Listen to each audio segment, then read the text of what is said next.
Des centres d'accueil surchargés et un manque de personnel, c'est ce que dénoncent les salariés de l'Institut départemental de l'enfance, de la famille et du handicap à Cricq-Tolès-Neval. Une cinquantaine d'entre eux se sont mobilisés ce matin devant leur établissement. Conditions de travail, structure d'accueil surchargée et rémunération, les revendications sont nombreuses, le ras-le-bol grandissant chez les salariés de l'IDEFI, la protection de l'enfance. En première ligne, les éducateurs comme Thierry Truffaut, plus de 25 ans de métier. Nous, ce qu'on demande, c'est un supplément de moyens.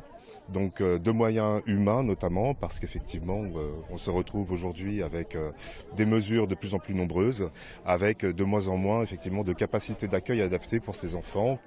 Et les conséquences sont graves selon ces professionnels. Ils dénoncent la dégradation de la prise en charge de ces enfants déjà en grande difficulté.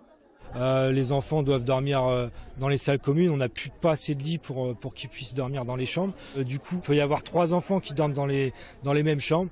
Pour des enfants qui ont vécu des traumatismes dans leur famille, par certains enfants qui ont été abusés sexuellement, du coup ça a créé de gros problèmes. Sur le territoire du Havre, l'IDEFI compte 38 familles d'accueil. Sylvie Théodore est assistante familiale depuis 18 ans. Les enfants sont de plus en plus difficiles, ils ont de plus en plus de troubles et pour autant on a de moins en moins de suivi. C'est très difficile de les faire suivre.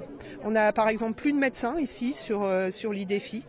Aux côtés des assistants familiaux, des personnels administratifs et techniques comme Aïssa, cuisinier, qui revendiquent une meilleure rémunération. On se bat depuis des mois et des mois sur le Ségur pour tout le monde. On ne peut pas accepter qu'une partie de l'IDEFI puisse accéder à cette prime, qui n'est pas négligeable. Les techniques, les administratifs, les plus bas salaires ne le méritent pas. Pourquoi? C'est toujours la même question.